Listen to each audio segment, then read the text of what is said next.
Oi, pessoal. Meu nome é Mário Ribeiro e eu sou graduando do Instituto de Física da UERJ, orientado pelo professor Bruno Mintz.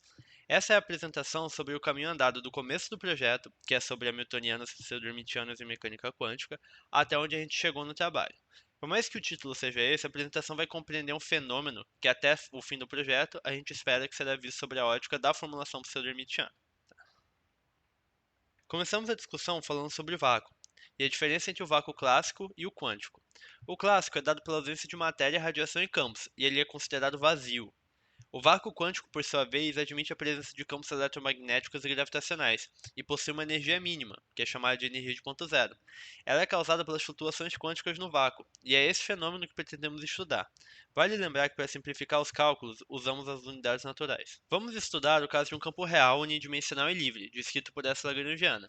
A equação de movimento é conhecida como equação de Klein-Gordon para um campo clássico. Vamos então transformar esse campo em um campo quântico, num processo chamado quantização canônica. A princípio, nos interessa fazer uma expansão do campo no espaço de Fourier, aplicando essa transformada que resulta na seguinte forma para Klein-Gordon. Agora, cabe observar que essa equação de movimento é mesmo de oscilador harmônico simples, com essas frequências modais. Então, vamos agora traçar um paralelo entre essa equação para o campo e o caso de oscilador harmônico quântico. Começamos então escrevendo a ação hamiltoniana, que em termos de operadores de criação, A, Dagger e aniquilação A, é essa.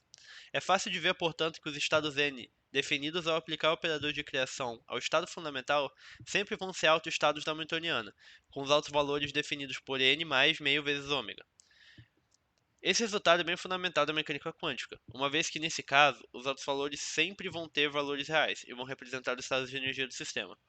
Definimos então a energia de ponto zero, ou de vácuo, como sendo estado zero, de forma que ao aplicar o operador de aniquilação nele vai resultar no vetor nulo do espaço de Hilbert. Agora, vamos traçar o paralelo com a equação para o campo e podemos ver que cada modo normal do campo representa um oscilador independente com seus próprios operadores A e A dagger.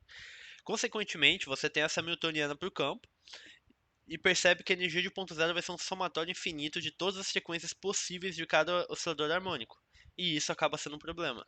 O efeito Casimir ocorre ao se introduzir no vácuo duas placas paralelas e condutoras. Elas impõem condições de contorno sobre o campo e modificam seus modos normais, alterando a energia do vácuo. A energia de Casimir é definida pela subtração entre a energia do vácuo com as condições de contorno e a energia sem as condições de contorno. Como as duas somas são infinitas e divergem, precisamos que ambas estejam regularizadas se esse valor ser um número finito. Então a gente vai estudar o caso desse campo escalar livre sem massa e uma dimensão temporal e uma dimensão espacial. Essa EDO tem como solução um somatório de exponenciais, e a gente precisa impor as condições de contorno para obter uma resolução. Escolhemos as condições de Dirichlet em ambas as placas, ou seja, φ de 0 e φ de A são igual a zero. Essas placas têm a posição conforme a figura. A solução fica então esse cara senoidal aqui, e a gente escreve a parte temporal em termos de A e A dagger. Pelas condições de contorno, a gente também acha esses ômega-n, que são os modos normais do campo nesse caso.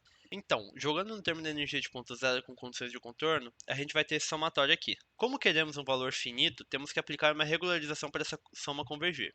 Um dos muitos métodos possíveis é o do corte exponencial, e consiste em multiplicar uma função exponencial dos modos normais com uma constante real a esse somatório. Isso aqui vira uma progressão geométrica, que pode ser escrita dessa forma aqui.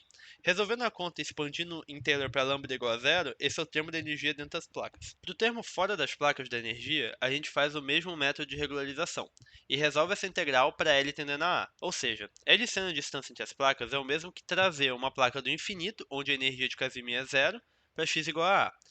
Então, fazendo a diferença das duas, eliminando a constante lambda, você tem um valor para a energia de Casimir.